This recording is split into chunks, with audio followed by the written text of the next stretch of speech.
ગુજરાતનો આવાજ।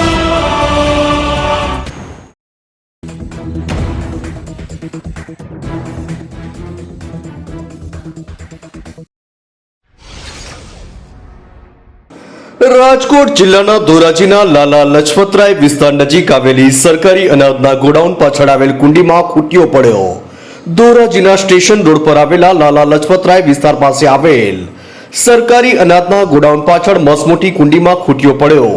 એક ખૂટ્યો પડ્યો હતો, તેને ધોરાજીના પાંજરાપોળ સંસ્થા દ્વારા ખૂટ્યાને રેસ્ક્યુ કરી બહાર કાઢવામાં આવેલ। મારું નામ આશીષભાઈ જેઠવા, ધોરાજી સામાજિક કાર્યકર। આજે ધોરાજીના સ્ટેશન રોડ લાલા લજપતરાય વિસ્તાર પાસે જે સરકારી ગોડાઉન અનાજની ગોડાઉન આવેલી છે, ત્યાં સરકારી ગોડાઉન અનાજની કુંડી ઘણા સમયથી ખુલ્લી હોવાથી જેમાં અવારનવાર ગાયો અને ખૂટિયા પડી જતા હોય છે।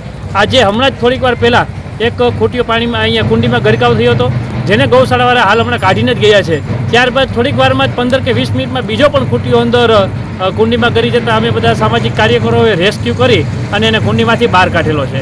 જેથી અમે તંત્રને વિનંતી કરીએ છીએ કે જે આ કુંડી છે એ કુંડીને તાત્કાલિક પૂરવામાં આવે। જે પણ કુંડી હોય એને તંત્ર દ્વારા તાત્કાલિક એને નોટિસ કે એના ઉપર કાયદેસરની કાર્યવાહી કરીને કુંડી પેક કરવામાં આવે। આજે ખૂટિયો પડી ગયો છે, અહીંયા બાળકો રમતા હોય છે, ન કરે ભગવાન, અને જો કદાચ બાળકો અંદર ગરકાવ થઈ જાય તેનો જવાબદાર કોણ? થોડોક સમય વીત્યો, ત્યાં ફરી અન્ય ખૂટ્યો આ જ કુંડીમાં પડ્યો, ત્યારે તેના સ્થાનિક લોકોએ રેસ્ક્યુ કરી ખૂટિયાનું રેસ્ક્યુ કર્યું। ત્યારે ધોરાજીના સરકારી અનાજના ગોડાઉન પાછળ આવેલ કુંડીને વ્યવસ્થિત રીતે બંધ કરવામાં આવે તેવી લોક માંગ ઉઠવા પામી છે। ધોરાજીથી અલ્પેશ ત્રિવેદીનો રિપોર્ટ।